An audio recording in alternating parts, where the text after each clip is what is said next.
ಕಳ್ಳ ಸರ್ಕಾರ ಇದು. ಆಯ್ತವ, ಯಾರೆಲ್ಲ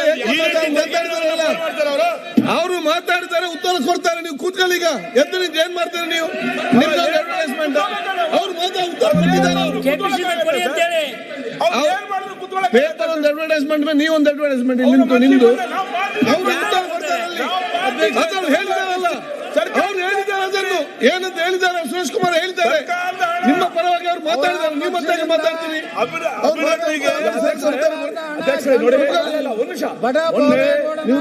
ಮಂತ್ರಿಗಳೇ, ಈ ವಿಚಾರ ಇಲ್ಲಿ ಮೇಲ್ಗಡೆ ಕರ್ನಾಟಕ ಸರ್ಕಾರದ ಎಂಬ್ಲೆಮ್ ಹಾಕಿ ಅಡ್ವರ್ಟೈಸ್ಮೆಂಟ್ ಪ್ರಕಟಣೆ ಗ್ರಾಮೀಣಾಭಿವೃದ್ಧಿ ಮತ್ತು ಪಂಚಾಯತ್ ಎಲ್ಲಿ ಯಾವ ಮಟ್ಟ ಹೋಗ್ತಾ ಇದೆ? ಮಂತ್ರಿಗಳೇ, ಯಾರ ಪುನ್ ದುಡ್ಡು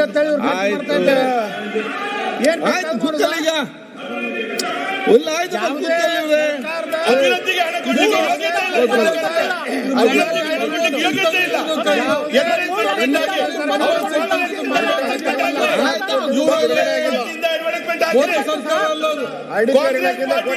ಹಣ ಬಿಡುಗಡೆ ಆಗಿಲ್ಲ.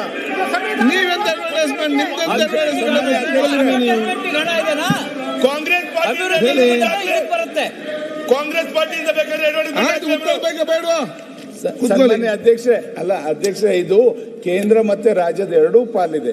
ಈಗ ಕೇಂದ್ರ ಸರ್ಕಾರದ ಬಗ್ಗೆ ಈಗ ಅವೇಳನೆ ತಂದಿರ್ತಕ್ಕಂಥ ಒಂದು ಇದನ್ನ ಇವರು ಅವೇಳನ ಮಾಡಿ ಇವರು ಎಲ್ಲ ಪ್ರಕಟಣೆ ಕೊಡ್ತಾರೆ ಅಂದ್ರೆ ಇವ್ರಿಗೆ ಯಾವ ತರ ಮಾಹಿತಿನ ಸಂದೇಶನ ರಾಜ್ಯಕ್ಕೆ ರಾಷ್ಟ್ರಕ್ಕೆ ಕೊಡ್ತಾ ಇದಾರೆ ಅಂತಕ್ಕಂಥದ್ದು ಇಲಾಖೆ ಇಲ್ಲ. ಅವ್ರ ಪಕ್ಷದ ವತಿಯಿಂದ ಕೊಟ್ಟಿದ್ರೆ ನಮ್ಗೇನ್ ಸಂಶಯ ಇದಿಲ್ಲ. ಅವರು ಇಲಾಖೆನಲ್ಲಿ ಹೆಂಗ್ ಇದನ್ನ ತರ್ಲಿಕ್ಕೆ ಸಾಧ್ಯ? ದಯಮಾಡಿ ವಾಪಸ್ ತಗೋಬೇಕು. ಸರ್ಕಾರದ ಅನುದಾನ ಇದನ್ನ ತೆರಿಗೆ ಹಣನ ಈ ತರ ಎಲ್ಲ ಲೂಟಿ ಮಾಡಬಾರ್ದು ಅಂತ ಇಲಾಖೆ. ಅಧ್ಯಕ್ಷರೇ, ಒಂದ್ ನಿಮಿಷ. ಈಗ ಕೇಂದ್ರ ಸರ್ಕಾರದ ವಿರುದ್ಧ ರಾಜ್ಯ ಸರ್ಕಾರದ ಹಣ ದುರುಪಯೋಗ ಮಾಡಿಕೊಂಡು ಈ ರೀತಿ ಅಪಪ್ರಚಾರ ಮಾಡಿದ್ರೆ ಕೇಂದ್ರ ಮತ್ತು ರಾಜ್ಯದ ಒಂದು ಒಳ್ಳೆ ಬಾಂಧವ್ಯ ಹೆಂಗ್ ಉಳಿಲಿಕ್ಕೆ ಸಾಧ್ಯ ಇದೆ? ಇವ್ರದ್ದು ಏನಾರ ಟೀಕೆ ಮಾಡೋದಿದ್ರೆ ತಮ್ಮ ಪಕ್ಷದಿಂದ ಕೊಡ್ಲಿ ಬಿಟ್ಟು, ಇವತ್ತೇನು ಸರ್ಕಾರದಿಂದ ಇವತ್ತೇನು ಅಡ್ವರ್ಟೈಸ್ಮೆಂಟ್ ಕೊಟ್ಟಿದ್ರೆ ಗ್ರಾಮೀಣಾಭಿವೃದ್ಧಿಯಿಂದ ಆ ಹಣ ಪಾರ್ಟಿಯವರು ಕೊಟ್ಟು ಅದನ್ನ ವಾಪಸ್ ಕೇಂದ್ರ ಏನೋ ರಾಜ್ಯ ಸರ್ಕಾರ ಪಕ್ಕಕ್ಕೆ ತುಂಬ್ಕೋಬೇಕು. ಇಲ್ಲಾಂದ್ರೆ ಗ್ರಾಮೀಣಾಭಿವೃದ್ಧಿ ಸಚಿವರು ಇದಕ್ಕೆ ಜವಾಬ್ದಾರಿ ಏನೋ ಅಂತದನ್ನ ತಾವು ಅವ್ರಿಗೆ ನಿರ್ದೇಶನ ಕೊಡ್ಬೇಕಂತ ನಾವು ವಿನಂತಿ ಮಾಡ್ಕೋತೇನೆ. ಮನೆ ಅಧ್ಯಕ್ಷ, ನಾವು ಒಂದು ಒಕ್ಕೂಟದ ವ್ಯವಸ್ಥೆನಲ್ಲಿ ನಂಬಿಕೆ ಇಟ್ಟು ಕೆಲಸ ಮಾಡ್ತಾ ಇರೋಂಥವ್ರು. ಒಂದ್ ನಿಮಿಷ ಸರ್, ನೀವು ಮುಗಿಸಿ. ಇವಾಗ ಒಕ್ಕೂಟದ ವ್ಯವಸ್ಥೆ ನಂಬಿಕೆ ಇದೆ. ನಮ್ಗೆ ಕೊಡ್ಬೇಕಾಗ ಹಣ ಕೊಡೋದಿಲ್ಲ. ನಮಗೆ ಸುಪ್ರೀಂ ಕೋರ್ಟ್ ಹಣ ತರಬೇಕಾಗ್ತದೆ. ಅವಾಗ ಒಕ್ಕೂಟದ ವ್ಯವಸ್ಥೆ ನಿಮ್ಗೆ ಆಗೋದಿಲ್ಲ. ಕರ್ನಾಟಕಕ್ಕೆ ಅನ್ಯಾಯ ಆಗ್ತದೆ. ಅವಾಗ ಏನ್ ಮಾತಾಡೋದಿಲ್ಲ. ಈಗ ಸಡನ್ ಆಗಿ ಒಕ್ಕೂಟದ ವ್ಯವಸ್ಥೆ ಬಗ್ಗೆ ಬಹಳ ದೊಡ್ಡ ಭಾಷಣ ಸುನೀಲ್ ಅವ್ರು ಮಾಡ್ತಾವ್ರೆ. ಸರಿ, ಬಹಳ ಸಂತೋಷ ಸರ್. Very good. ಪುನ್ನಣ್ಣವರು ಬಹಳ ಕೋಆಪರೇಟಿವ್ ಫೆಡರಲಿಸಂ ಅಂತ ತುಂಬಾ ಮಾತಾಡಿದ್ರಲ್ಲ. ಈ ಅಡ್ವರ್ಟೈಸ್ಮೆಂಟ್ ಅದು ಉದಾಹರಣೆನಾ? ಒಂದ್ ನಿಮಿಷ. ಬಹಳ ಎಷ್ಟೆಲ್ಲ ಅವರು ಕೋಆಪರೇಟಿವ್ ಫೆಡರಲಿಸಂ ಅಂತ ನೂರಕ್ಕೆ ಸತ್ಯ. ಕೇಂದ್ರ ಸರ್ಕಾರ ರಾಜ್ಯ ಸರ್ಕಾರ ಹೇಗೆ ಈ ರೀತಿ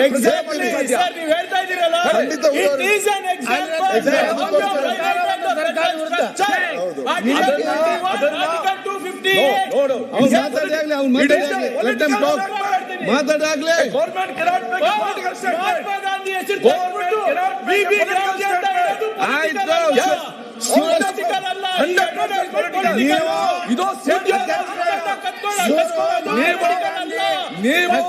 ಸುರೇಶ್ ಕುಮಾರ್ ಮಾತಾಡಿ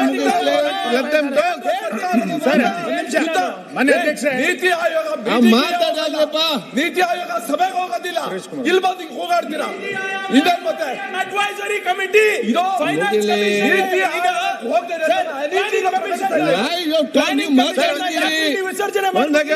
ಮಾತಾಡ್ಲಿ ಮತ್ತೆ ಉತ್ತರ ಕೊಡಿ. ನೀತಿ ಆಯೋಗ ಈಗ ಪ್ಲಾನಿಂಗ್ ಕಮಿಷನ್ ಅಲ್ಲಿ ಏನೇ ಪಾಸ್ ಆದ್ರೂ ಕೂಡ ಫೈನಾನ್ಷಿಯಲ್ ಬೈಂಡಿಂಗ್ ಇರ್ತಾ ಇತ್ತು. ಒಂದ್ second, But Niti Ayoga is only advisory. Sir. It is not bound by finance department. ಆಯ್ತಾ ಸರ್, ಈಗ ಕೇಂದ್ರ ಸರ್ಕಾರ ಮಾಡಿದಂತ ಇರ್ರಿ ಒಂದ್ ನಿಮಿಷ, ಕೇಂದ್ರ ಸರ್ಕಾರ ಮಾಡಿದಂತ ಒಂದು ಕಾಯ್ದೆಯನ್ನ ರಾಜ್ಯ ಸರ್ಕಾರ ತನ್ನ ಇಲಾಖೆ ಹಣದಿಂದ ಇವತ್ತು ಅಡ್ವರ್ಟೈಸ್ಮೆಂಟ್ ಅನ್ನ ಕೊಟ್ಟಿದೆ. ಆಯ್ತು, ಇವರು ಅದಕ್ಕೇನೋ ಸಮರ್ಥನೆ ಮಾಡ್ಕೋತಾ ಇದ್ದಾರೆ. ನಾನು ಕೇಳ್ತೀನಿ ನಿಮಗೆ, ನಾಳೆ ರಾಜ್ಯ ಸರ್ಕಾರದ ಯಾವುದೋ ಒಂದು 2 ಕಾನೂನು ಬರುತ್ತೆ. ನಮ್ಮದೇ ಬೆಂಬಲಿತ ಗ್ರಾಮ ಪಂಚಾಯಿತಿಗಳಿದೆ, ನಮ್ಮ ಗ್ರಾಮ ಪಂಚಾಯಿತಿಯ ಜಿಲ್ಲಾ ಪಂಚಾಯಿತಿಗಳು, ನಗರಸಭೆಗಳಿದೆ. ನಾವಲ್ಲಿ ರಾಜ್ಯ ಸರ್ಕಾರದ ಈ ಕಾಯ್ದೆನ ಒಪ್ಕೊಳ್ಳಲ್ಲ ಅಂತೇಳಿ ಗ್ರಾಮ ಪಂಚಾಯಿತಿಗಳು, ನಗರಸಭೆಗಳು ಅಡ್ವರ್ಟೈಸ್ಮೆಂಟ್ ಹಾಕ್ಲಿಕ್ಕೆ ನಾವು ಅನುಮತಿ ಕೊಡ್ತೀರಾ? ನಾವು ಪಿಡಿಒಗಳಿಗೆ ಹೇಳಿ ಅಡ್ವರ್ಟೈಸ್ಮೆಂಟ್ ಮಾಡಿಸ್ತೀವಿ, ಒಪ್ಕೋತೀರಾ ನೀವು? ಗ್ರಾಮೀಣ ನಮ್ಮ ಗ್ರಾಮ ಪಂಚಾಯಿತಿಗಳಲ್ಲಿ ಯಾವ್ದೋ ರಾಜ್ಯ ಸರ್ಕಾರದ ಯೋಜನೆಗೆ ನಮ್ದು ವಿರೋಧ ಇದೆ ಅಂತೇಳಿ ನಮ್ಮ ನಗರಸಭೆ ಅಡ್ವರ್ಟೈಸ್ಮೆಂಟ್ ಅನ್ನು ಮಾಡ್ಲಿಕ್ಕೆ ನಿಮ್ ಪಿಡಿಒ ನಿಮ್ಮ ಆಯುಕ್ತರು ಒಪ್ತಾರ?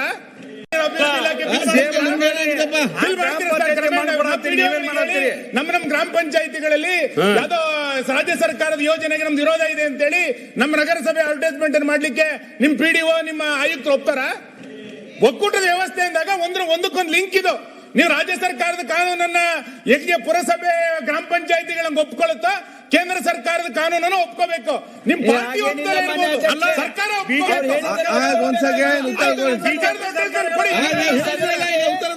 ನಾಳೆ ಮಾನ್ಯ ಅಧ್ಯಕ್ಷ, ನಾನು ನಾಳೆ ನೀವು ಗ್ರಾಮೀಣಾಭಿವೃದ್ಧಿ ಇಲಾಖೆಯಿಂದ ಇದನ್ನ ಹೆಂಗ್ ಅಡ್ವರ್ಟೈಸ್ಮೆಂಟ್ ಕೊಟ್ಟಿದ್ದೀರಾ? ನಾಳೆ ನನ್ನ ಕ್ಷೇತ್ರದಲ್ಲಿ ನನ್ನ ಬಿಜೆಪಿ ಬೆಂಬಲಿತ 25 ಗ್ರಾಮ ಪಂಚಾಯಿತಿಗಳಿದೆ, ಮುನ್ಸಿಪಾಲಿಟಿಗಳಿದೆ, ಪಟ್ಟಣ ಪಂಚಾಯಿತಿಗಳಿದೆ. ನಾವು ರಾಜ್ಯ ಸರ್ಕಾರದ ವಿರುದ್ಧ ಒಂದು ನಿರ್ಣಯ ಮಾಡಿ ಅಡ್ವರ್ಟೈಸ್ಮೆಂಟ್ ಕೊಡ್ತೀವಿ, ನೀವು ಒಪ್ಪಿಗೆ ಕೊಡ್ತೀರಾ? ಅದಕ್ಕೆ ಎಷ್ಟು ದುಡ್ಡು ಕೊಡ್ತೀರಾ ಅದಕ್ಕೆ ನೀವು? ಹೇಳಿದ್ರಲ್ಲ ಈಗ.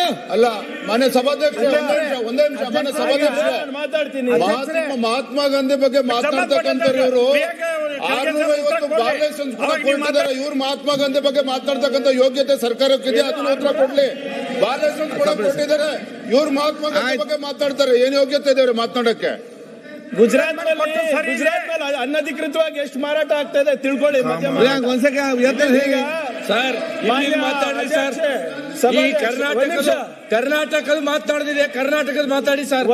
ಅಧ್ಯಕ್ಷರೇ, ಈಗ ಒಕ್ಕೂಟದ ವ್ಯವಸ್ಥೆ ಬಗ್ಗೆ ಹೇಳ್ತಾರೆ. ನಕಲಿ ಗಾಂಧಿಗೆ ಗೌರವ ಕೊಡುವ ಸಲುವಾಗಿ ಈ ಒಂದು ಮನ್ರೇಗಾವನ್ನ ಎಬ್ಬಿಸ್ತಾ ಇದ್ದಾರೆ. ಇವತ್ತು ಗಾಂಧಿ ಬಗ್ಗೆ ಗೌರವ ಇಲ್ಲ, ಗಾಂಧಿನ ದಿನಾಲು ಕೊಲೆ ಮಾಡ್ತಾ ಇದ್ದಾರೆ. ಆದ್ರೆ ಈ ದೇಶದಲ್ಲಿ ನಕಲಿ ಸುನೀಲ್ ಕುಮಾರ್ ಅವರು ಪಡಿಸಲಿಕ್ಕೆ ಕೆಲಸ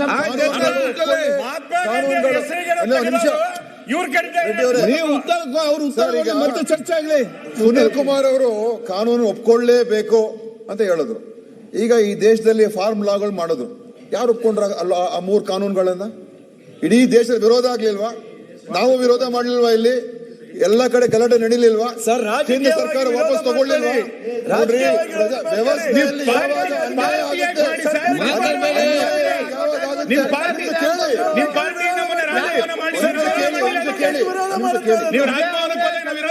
ಆಗುತ್ತೆ, ಕೇಳಿ. ಸಾಮಾಜಿಕವಾಗಿ ನಾವು ಅದನ್ನ ವಿರೋಧ ಮಾಡುದು, ಅಸೆಂಬ್ಲಿಯಲ್ಲಿ ವಿರೋಧ ಮಾಡುದು, ಸಾಕಷ್ಟು ರಾಜ್ಯಗಳಲ್ಲಿ ವಿರೋಧ ಆಯ್ತು. ದೆಹಲಿಯಲ್ಲಿ 1 ವರ್ಷ ಕಾಲ ರೈತರು ವಿರೋಧ ಮಾಡುದು, ನೀವು ತಿರುಗಿ ಕೇರೆ ಮಾಡ್ಲಿಲ್ಲ. ನೀವು ಅಂತಿಮವಾಗಿ ಯಾವ ಸರ್ಕಾರ ಅಡ್ವರ್ಟೈಸ್ಮೆಂಟ್ ಒಂದ್ ನಿಮಿಷ ಕೇಳಿ.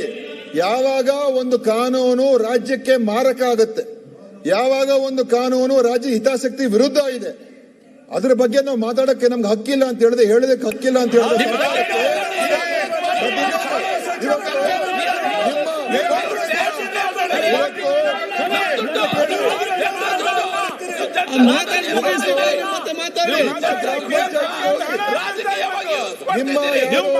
ನಿಮ್ಮ ಆಡಳಿತದ ಗ್ರಾಮ ಪಂಚಾಯತ್ ಸಭಾಧ್ಯಕ್ಷರೇ, ಅವರ ಆಡಳಿತದ ಗ್ರಾಮ ಪಂಚಾಯತಿಗೆ ಅವ್ರು ಹೋಗ್ಲಿ, ಅವ್ರಿಗೆ ಅಲ್ಲಿ ಹೋಗಿ ಹೇಳಿ. ಕೇಂದ್ರ ಸರ್ಕಾರ ನಿಮಿಷ ಕೇಳಿ, ಶೆಟ್ಟಿ ಅವರೇ ನಿಮಿಷ ಕೇಳಿ. ಅಲ್ಲ, ಈಗ ಸುನಿಲ್ ಅವ್ರು ಹೇಳಿದಾಗೆ ಅವರ ಗ್ರಾಮ ಪಂಚಾಯತಿಗೆ ಹೋಗ್ಲಿ, ಅಲ್ಲಿ ಹೋಗ್ಬಿಟ್ಟು ನೋಡಿ. ಹಿಂದೆ ಕೇಂದ್ರ ಸರ್ಕಾರ 100% ದುಡ್ಡು ಕೊಡ್ತಾ ಇತ್ತು, ಈಗ ಕೇಂದ್ರ ಸರ್ಕಾರ 60% ಮಾತ್ರ ಕೊಡ್ತೀವಿ ಅಂತ ಹೇಳಿದ್ದಾರೆ. ಇದರ ಪರವಾಗಿ ನಾವು ನಿಲ್ಬೇಕು ಅಂತ ಅವ್ರು ಹೋಗಿ ಹೇಳಿ. ಮನೆ ಮಾಡಿದ್ದಾರೆ.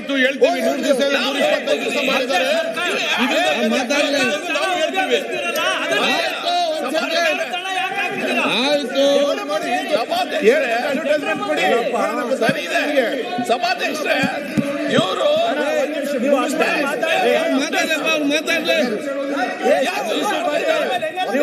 ಮಾತಾಡಿ ನಾವು ಸನ್ಮಾನ್ಯ ಅಧ್ಯಕ್ಷರೇ, ಇವ್ರ ಸಂಘ ಏನೋ ಮದುವೆ ಕೊಡ್ತಾ ಇದ್ದಾರೆ. ನಾವು ಈ ಕಾರ್ಯಕ್ರಮದ ನೀವು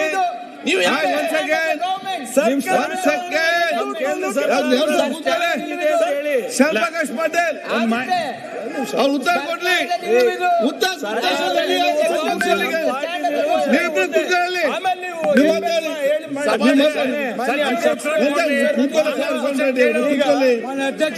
ಸಭಾಧ್ಯಕ್ಷ sir Shyam Prakash Patil sir You can't dictate terms to the government. ಈಗ ಸರ್ ಉತ್ತರ ಕೊಡ್ಲಿ. ಪ್ರಶ್ನೆ ಇರೋದು ವೈಟ್ ಒಕ್ಕೂಟದ ವ್ಯವಸ್ಥೆದು ವೈಲೇಷನ್ ಆಗಿದೆ. ಏನು ಕೇಂದ್ರ ಸರ್ಕಾರ ಏನ್ ಹೇಳ್ತಾ ಇದೆ ಅದನ್ನ ನಾವು ಒಪ್ಕೋಬೇಕು ಕೈ ಕಟ್ಕೊಂಡಿ ಅಂತ ಹೇಳ್ತಾ ಇದ್ರೆ ಅದ್ರ ವಿರುದ್ಧ ಮಾತನಾಡಬಾರ್ದು, ಅಡ್ವರ್ಟೈಸ್ಮೆಂಟ್ ಕೊಡಬಾರ್ದು ಇಲಾಖೆಯಿಂದ ಅಂತ ಹೇಳ್ತಾ ಇದ್ದಾರೆ. ಈಗ ಸುನೀಲ್ ಅವ್ರು ಮಾತನಾಡಬೇಕಾದ್ರೆ ಕೇಳಿದ್ರು ಡೈರೆಕ್ಷನ್ಸ್ ಇಶ್ಯೂ ಮಾಡ್ಲಿಕ್ಕೆ ಆಗೋದಿಲ್ಲ. ಕೇಂದ್ರ ಸರ್ಕಾರದಿಂದ Panchayat Raj Act is very tight. We can only advice.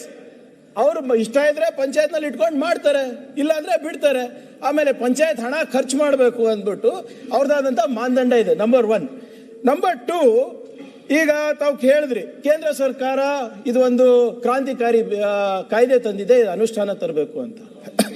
What does article 258 say sir? ಮಾಡ್ತಾರೆ, ಇಲ್ಲ ಅಂದ್ರೆ ಬಿಡ್ತಾರೆ. ಆಮೇಲೆ ಪಂಚಾಯತ್ ಹಣ ಖರ್ಚು ಮಾಡಬೇಕು ಅಂದ್ಬಿಟ್ಟು ಅವ್ರದ್ದಾದಂತ ಮಾನದಂಡ ಇದೆ. ನಂಬರ್ 1. ನಂಬರ್ 2, ಈಗ ತಾವು ಹೇಳಿದ್ರಿ ಕೇಂದ್ರ ಸರ್ಕಾರ ಇದು ಒಂದು ಕ್ರಾಂತಿಕಾರಿ ಕಾಯ್ದೆ ತಂದಿದೆ, ಇದು ಅನುಷ್ಠಾನ ತರಬೇಕು ಅಂತ. What does article 258 say sir? ಬಹಳ ಸ್ಪಷ್ಟವಾಗಿ ಆರ್ಟಿಕಲ್ 258 ಏನ್ ಹೇಳ್ತದೆ ಅಂದ್ರೆ, ಕೇಂದ್ರ ಪುರಸ್ಕೃತ ಯೋಜನೆಯನ್ನ ನೀವು ರಾಜ್ಯ ಸರ್ಕಾರದ ಮೇಲೆ ಮ್ಯಾಂಡೇಟ್ ಮಾಡ್ತಾ ಇದ್ದಾಗ ನೀವು financial to be your partner financially 50 ಇರ್ಬೋದು, 60 ಇರ್ಬೋದು, ನೀವು ರಾಜ್ಯ ಸರ್ಕಾರ ಜೊತೆ ಕನ್ಸಲ್ಟೇಷನ್ ಮಾಡಬೇಕು. ಅಕಸ್ಮಾತ್ ರಾಜ್ಯ ಸರ್ಕಾರ ಅದನ್ನ ತಿರಸ್ಕಾರ ಮಾಡಿದ್ರೆ ಚೀಫ್ ಜಸ್ಟಿಸ್ ಆಫ್ ಇಂಡಿಯಾ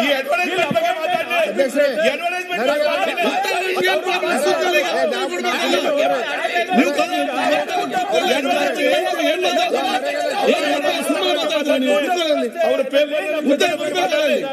ಚರ್ಚೆ ಮಾಡೋಣ. ಅವರು ಪೇಪರ್ನಲ್ಲಿ ಕೊಟ್ಟ speaks on the financial commission formation. Commission ಅವರು ನಮ್ಮ ಟ್ಯಾಕ್ಸಸ್ ಎಷ್ಟು ಡೆವಲಪ್ ಮಾಡಬೇಕು, ಕನ್ಸಾಲಿಡೇಟ್ ಫಂಡ್ ಆಫ್ ಇಂಡಿಯಾಗೆ ಎಷ್ಟು ಹೋಗ್ಬೇಕು ಅಂದ್ಬಿಟ್ಟು ಒಂದು ರಿಪೋರ್ಟ್ ತಯಾರು ಮಾಡ್ತಾರೆ.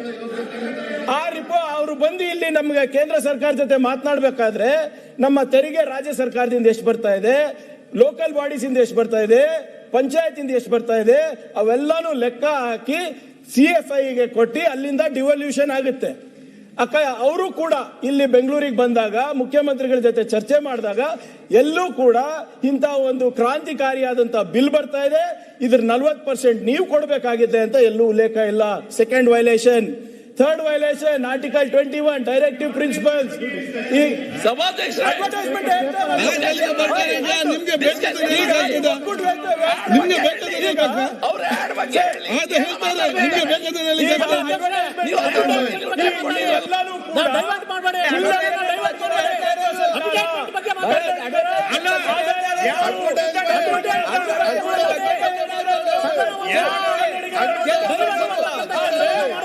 ಕಾನೂನನ್ನ ಜಾರಿಗೆ ತರಬೇಕಾದ್ರೆ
ಏನ್ರಪ್ಪ ಏನ್ ಎಬಿಸಿ ಸುಮ್ಮನೆ ಮಾತಾಡಿ ಗೊತ್ತಿಲ್ಲ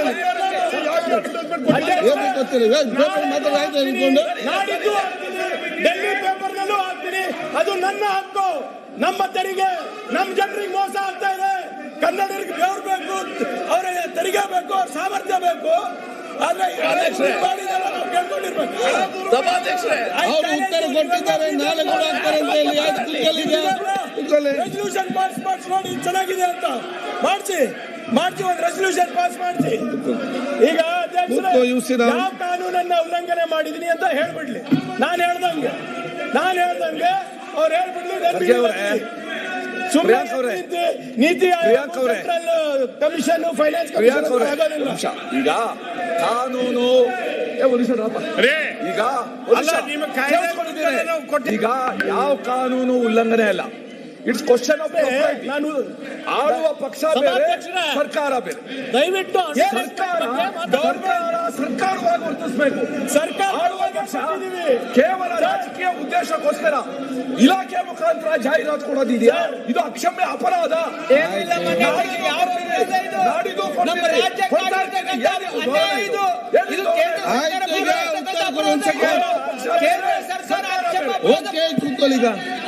ಶ್ಯಾಮಪ್ರಕಾಶ್ ಪಾಟೀಲ್ ಸಾರ್ವಜನಿಕ ಹಣವನ್ನ ಇವರು ವೈಯಕ್ತಿಕ ಉಪಯೋಗ ಮಾಡ್ತಾರೆ. ಸನ್ಮಾನ್ಯ ಅಧ್ಯಕ್ಷರೇ, ರಾಜ್ಯ ಸರ್ಕಾರ ಕೊಡ್ತಾ ಖರ್ಗೆ ಇರೋದು ಅವರೇ, ನಿಮ್ಗೆ ಕಾರ್ಮಿಕರ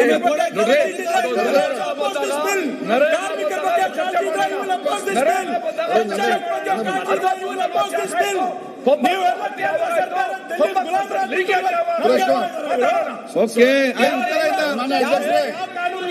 ಸನ್ಮಾನ್ಯ ಅಧ್ಯಕ್ಷರೇ, ಉತ್ತರ ಮುಗೀತು. ಯಾವ ಕಾನೂನು ಸನ್ಮಾನ್ಯ ಅಧ್ಯಕ್ಷರೇ, ಹೇಗಿದೆ ನಮ್ ಕಡೆ ನೋಡ್ರಿ, ಕೇಂದ್ರ ಸರ್ಕಾರದ ಕನ್ನಡಿಯಾಗಿದೆ. ಅದಕ್ಕೆ ಇವರಿಗೆ ಉತ್ತರ ಕೊಡಕ್ ಯಾವ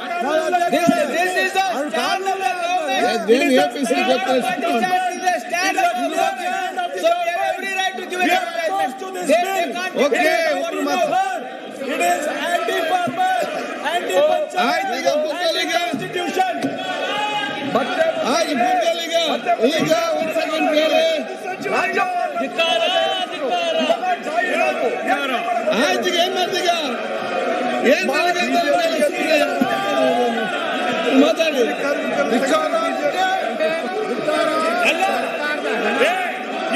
ನಮ್ಮ ಪಕ್ಷದ ಪ್ರಚಾರಕ್ಕಾಗಿ ಈಗ ಸರ್ಕಾರ ಏನ್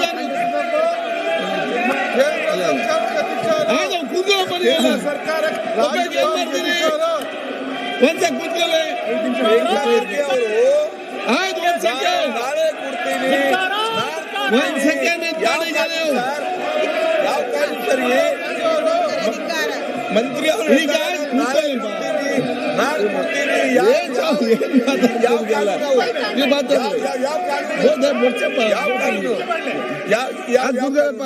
ನಾಳೆ ಕೊಡ್ತೀನಿ, ನಾಡ್ ಕೊಡ್ತೀನಿ, ಇವತ್ತು